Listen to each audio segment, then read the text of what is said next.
د ایران د بهرنیو چارو وزیر عباس عراقچي د یو لوړپوړي پلاوي په مشرۍ نن د یو ورځني سفر په موخه کابل ته راغلی و. هغه په لومړي سر کې د بهرنیو چارو وزارت له سرپرست او رئیس الوزرا سره په جلا جلا توګه لیدلي. نوموړي له رئیس الوزرا سره په کتنو کې ویلي چې په ایران کې امنیت او ثبات په افغانستان کې له امنیت او ثبات سره تړلی. هغه زیاته کړې چې په افغانستان کې وروستیو پرمختګونو دې پایلې ته رسولي چې له اسلامي امارت سره باید نور هم همکاري پراخه شي. د ایران د بهرنیو چارو وزیر په خبره په ایران کې د میشتو افغان کډوالو د ستونزو او د حقابې مسئلې حل باید د دواړو هیوادونو ترمنځ د اړیکو د لا پیاوړتیا لامل شي. عباس عراقچي ویلي ایران افغانستان ته په خپله خوښه او عزتمندانه توګه د افغان کډوالو ستنېدو ته ژمن دی. دغه راز په دغو لیدنو کې د ایرانی پلاوي او د سرپرست حکومت د چارواکو ترمنځ د افغانستان په کورنیو چارو کې د نه لاسوهنې د دواړو لورو ترمنځ د پلاو د تګ راتګ او د خبرو له لارې د ستونزو د حلېدو په تړاو هم خبرې شوي. د ایران بهرنیو چارو وزیر ویلي دغه سفر د دواړو هیوادونو په اړیکو کې یو تازه مسیر دی. د دواړو هیوادونو ترمنځ شته مشترکاتو ته په کتو باید د ډیپلوماټیکو اړیکو کچه لا هم لوړه شي. په دې ناسته کې دواړو لورو د افغانستان او ایران ترمنځ پر دوه اړخیزو اړیکو، اقتصادي همکاریو، په ایران کې د افغان مهاجرینو پر وضعیت، پر ګډو پولو او د اوبو پر مسایلو خبرې اترې وکړې. په سر کې د هیواد د بهرنیو چارو وزیر خپل ایراني سیال ته هرکلی ووایه او هیله څرګنده کړه چې کابل ته سفر د دواړو هیوادونو په اړیکو کې لا زیات تحرک رامنځته کړي او دوه اړخیزې اړیکې نوي پړاو ته داخلي شي.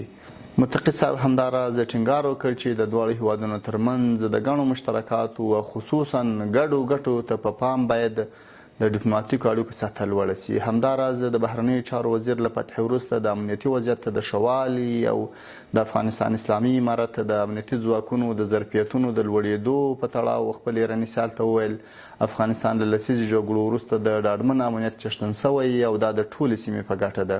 متقي صاحب دغه راز له عراقچي وغوښتل چې په ایران کې د میشت افغان مهاجرینو د وضعیت ښه والي ته پاملرنه وسي او زیاته کړه چې د مهاجرینو باعزته راستنېدل د افغانستان اسلامي امارت په لومړیتوبونو کې دي، مګر دا چې دا پروسه وخت نیسي د ایران په ګډون له ګاونډیو هیوادونو د همکارۍ هیله کیږي.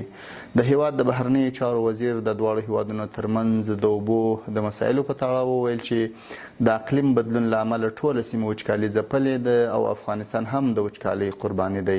هغه وویل موږ د هلمند، نیمروز، سیستان او بلوچستان خلکو ته په یوه نظر ګورو او کوشش کوو چې دواړو طرفونو ته اوبه ورسیږي.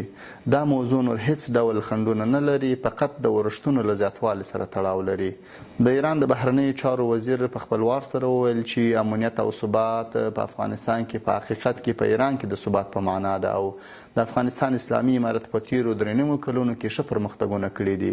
ښاغلي سید عباس عراقچي وویل کابل ته سفر د دواړو هیوادونو په اړیکو کې د نوي مسیر د پیل په معنا ده او دوه اړخیزې اړیکې نوي څپرکي ته داخلوي.